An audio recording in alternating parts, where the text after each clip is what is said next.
Europe 1. La France bouge, la saga. Au cœur de la Provence, à une trentaine de kilomètres à l'est d'Aix-en-Provence, au pied de la montagne Sainte-Victoire, on trouve le barrage Zola. Inauguré en 1857, il doit son nom à un ingénieur topographe, François Zola, le père d'Émile Zola, qui s'est battu pendant près de 10 ans pour construire ce barrage. Myriam Boinard, responsable patrimoine et culture de l'eau de la Société du Canal de Provence. On y accède par un chemin. Il y a à peu près une demi-heure de marche à pied pour y accéder depuis le village du Tolonais. Le barrage, c'est un grand mur de pierre maçonnée en pierre locale. Pour les spécialistes, c'est un barrage de type voûte. Il fait 37 mètres de haut. Il est ancré de part et d'autre dans la roche et il pouvait à l'origine contenir 2 millions de mètres cubes d'eau.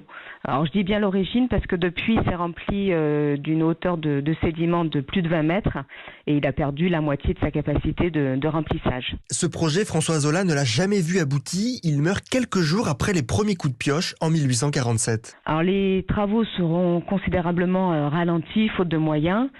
François Zola avait investi beaucoup d'argent personnel, ce qui va entraîner la ruine de sa femme et de son fils Émile, qui n'avait que 7 ans et qui restera d'ailleurs très traumatisé par cette période.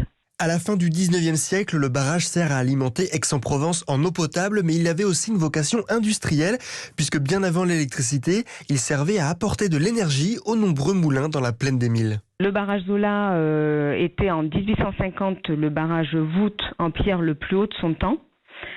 C'est aussi un barrage aujourd'hui qui finalement n'est plus utilisé, qui n'a plus le canal d'amener d'eau a été abandonné depuis les années 1970. Aujourd'hui, la Société du Canal de Provence continue de l'entretenir, de l'exploiter, mais il n'a plus de vocation à utiliser l'eau qui est stockée. En fait, c'est un ouvrage qui est devenu emblématique du patrimoine hydraulique ancien, mais aussi emblématique du grand site classé de la Sainte-Victoire, puisque c'est un haut lieu de la randonnée. Aujourd'hui en très bon état, robuste, le barrage Zola est surveillé, entretenu et on peut le traverser sans danger. Autour du lac d'une vingtaine d'hectares, des chemins ont même été aménagés pour permettre aux randonneurs de se promener. Mais depuis les années 1970, le barrage n'est plus exploité. Alors, à quoi sert-il ?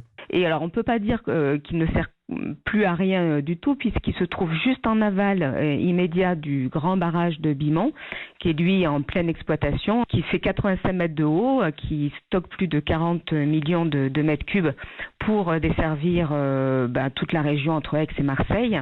Et en cas de crue, il y a toujours possibilité de décharger de l'eau dans le barrage Zola et finalement d'amortir les crues, puisque Zola garde une capacité de stockage de l'eau. Le barrage Zola n'est qu'un barrage parmi les 447 que compte la France, dont 220 produisent de l'électricité. Cela représente environ 11,2% de la production d'électricité en France.